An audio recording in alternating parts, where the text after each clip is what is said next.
শরীরে ডাইনি ভর করেছে এই অপবাদে এক গৃহবধূকে সুতোহীন করে নাচানোর অভিযোগ উঠল মহিলা ওঝার বিরুদ্ধে।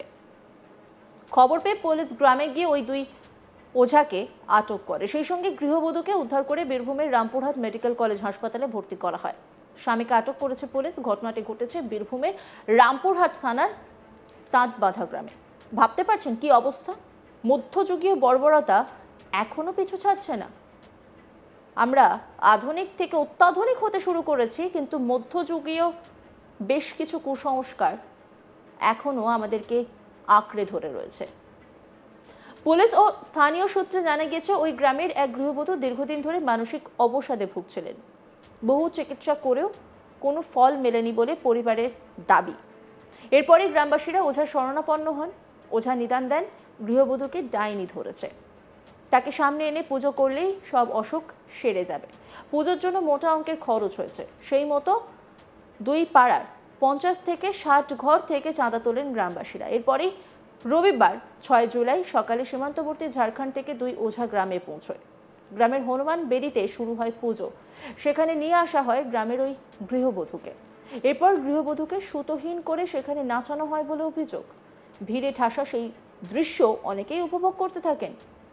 কিন্তু এই আদিম রীতির বিরুদ্ধে প্রতিবাদ করে রামপুরহাট থানায় ফোন করেন গ্রামের বাসিন্দা সন্তোষ মৃধা। খবর পেয়ে গ্রামে যায় বিশাল পুলিশ বাহিনী। তারা লাঠিচার্জ করে গ্রামবাসীদের সরিয়ে দেয়। এরপরে মহিলা এবং তার স্বামীকে উদ্ধার করে রামপুরহাটে নিয়ে আসে। মহিলাকে ভর্তি করা হয় রামপুরহাট গভর্নমেন্ট মেডিকেল কলেজ ও হাসপাতালে। ওই গৃহবধূর ছেলে বলেন, দীর্ঘদিন ধরে মা মানসিক অবসাদগ্রস্ত ছিল। আমরা অনেক চিকিৎসা করিয়েছি, কিন্তু কোনো লাভ হয়নি। তাই গ্রামবাসী মিলে ওঝা ডেকে রোগ দূর করাচ্ছিলাম। ওঝা আমাদের ভালোর জন্যই করছিল। নির্যাতিতার ছেলে কি বলছেন শুনুন। আমি কি শুনবো, এই লোকে যা বলছে ওগুলাই শুনছি। কি শুনলাম? এই যে লোকে যেগুলা বলছে সেগুলা। কি তা কি বলছে? কি বলছে? ভালোর লেগেই বলছে, খারাপের লেগে তো কেউ বলতে বলছে। কি শুনলাম? আমি অত বলতে পারবো না। আমি জানি না অতটা, যতটা জানি। কি শুনলা তুমি? তোমার মাকে যে ই করছিল, তো ও তো করছিল না, জিনিসটাতে করাছিল আমাদের।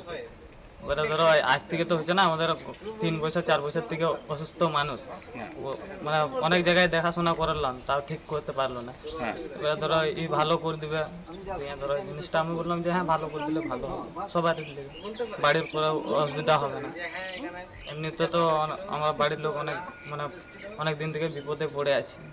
বিপদটা তো আমাকে ঘটাতে হবে। বিপদটা ঘটিয়ে দিলে সবাই সুস্থ থাকবো বাড়ির লোক। কতদিন ধরে শরীর খারাপ ছিল? অনেক দিন থেকে, আজ থেকে অনেক দিন থেকে পড়ছে। তাও কত?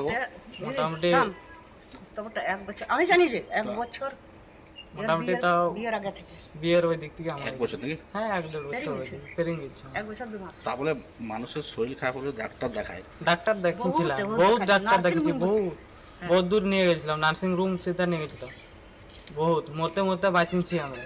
তা বলে যে গ্রামের লোকের সামনে এমনি ভাবে যে করলো, এটাকে করা উচিত? এবারে ধরো তো গ্রামের লোক করেছে না নাচ, এবারে ধরো যে জিনিসটা লাগিয়েছে ওর পেছনে, সেই জিনিসটা করে আছে। তো অজা ফজা তো লাগিয়ে দিবে না, অজা তো চাইবে যে ভালো করলে ভালো হবে। ওর তো চাইবে যে আমার যদি ভালো করে, এখানে তো আরো 2টা গাঁয়ের লোক বলবে যে না এই ভালো বটে, তো অবশ্যই বলবে।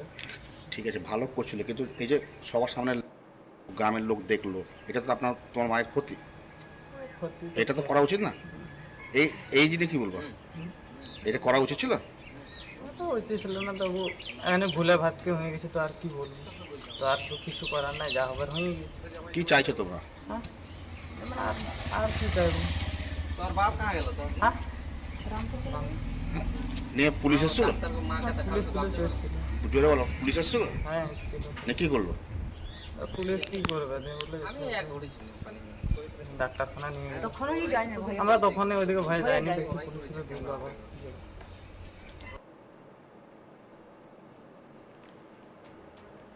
গ্রামের বাসিন্দা সন্তোষ মৃধা বলেন, আমি খবর পেয়ে সেখানে যাই, দেখলাম এক গৃহবধূকে সুতোহীন করে পুজোর নামে নাচানো হচ্ছে। আমি প্রতিবাদ করি, কারণ গ্রামশুদ্ধ লোকের সামনে এভাবে কোনো মহিলার সঙ্গে এই কাজ করা উচিত নয়। এরপরেই আমি সেখান থেকে পালিয়ে এসে থানায় ফোন করি। পুলিশ ওঝাকে আটক করেছে। গৃহবধূ এবং তার স্বামীকে নিয়ে গিয়েছে। সন্তোষ মৃধা তিনি কি বলছেন শুনুন। আমি এখানে একটা অ্যাসোসিয়েশনের জল ট্যাঙ্কার চালাই। আমি শুনলাম যে অমুক জায়গাতে একটা ওঝা এসছে, তো আমি আমাদের গ্রামের ব্যাপার, সেখানে এমনি হয়েছে, তো অটোমেটিক খানিক মানে কি বলে যে নিজেকে খারাপ লাগলো। গাড়িটা রেখে আমি গেলাম দেখতে, তো দেখতে যাব কি তার আগে শুনলাম যে নাকি দেখানো হচ্ছিল একটা মেয়েকে। এবার মেয়েটা এতটাই আমার শোনা কথা, আমি দেখিনি অবশ্য প্রকৃত, তবে যেইটুকুই হয়েছে মানে এটা সরাসরি অন্যায় হয়েছে, এটা আমি কোনোদিনই মানব না। এটা একদম মানে সম্পূর্ণ ভুল। এটা ভুল বশত এমনি করেছে। তারপর গেলাম আমরা যে ওখানে প্রতিবাদ করলাম যে এমনি করছিস কেন বা কেন করবি। এই করার পর তারা যাই হোক এদিক ওদিক হয়ে গেল মানে ওখানেই ছিল। আমি তারপর চলে গেলাম আমি অফিসে, অ্যাসোসিয়েশন অফিসে। এরপর ফোন করলো, বড়বাবু এলো, তারপর বিডিও সাহেব এলো, এসডিপিও এসেছিলেন, এসে এখানে যাই হোক ওই ওঝা দুটোকে আর যাকে করেছিল তার মা বাবাকে তুলে নিয়ে গিয়েছে। সাথে উপপ্রধান গিয়েছে, যে মহিলা পুলিশ নেই বলে উপপ্রধানও যায়। আচ্ছা, এখনকার যুগে এরকম ঘটনা দেখা যাচ্ছে, কি বলবেন?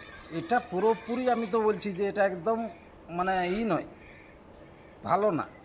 এখনকার দিনে আর সেই অন্ধবিশ্বাস চলে না। এখন যা করেছে সেটা মানে সম্পূর্ণ ভুল করেছে। আজ ওনার ওই মেয়েটাকে অমনি করেছে, সেটাও একটা মেয়ে ছেলে ওঝা। আর মেয়ে ছেলে হয়ে যে একটা মেয়ে ছেলেকে ওইভাবে যে দেখানো, মানে সেও তো একটা মহিলা, কিন্তু সেটা করা উচিত না। প্রসঙ্গত 2010 সালে এপ্রিল মাসে একই অঞ্চলের বটতলা গ্রামে এক কিশোরীকে বেবস্ত্র করে আশেপাশের 8টি গ্রাম ঘোরানো হয়েছিল। তার অপরাধ ছিল সে ভিন সম্প্রদায়ের পুরুষের সঙ্গে মেলামেশা করেছিল। সেই ভিডিও সমাজ মাধ্যমে মোবাইলে ঘুরতে থাকে। এই নিয়ে সারা দেশে তোলপাড় পড়ে যায়। তারপরে আবারও প্রায় একই ঘটনা, তবে এবারের ঘটনা একটু আলাদা। ওই গৃহবধূর ছেলে বলছেন যে দীর্ঘদিন ধরে মা মানসিক অবসাদগ্রস্ত ছিল।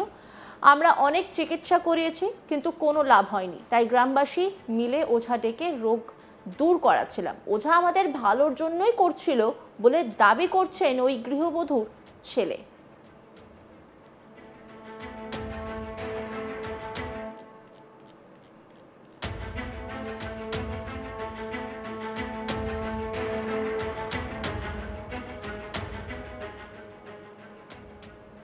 অন্যান্য খবরের আপডেটের জন্য অবশ্যই নজর রাখুন আজ তাক বাংলার ইউটিউব স্ট্রিমিংয়ে। লাইক, কমেন্ট, শেয়ার এবং সাবস্ক্রাইব করতে ভুলবেন না।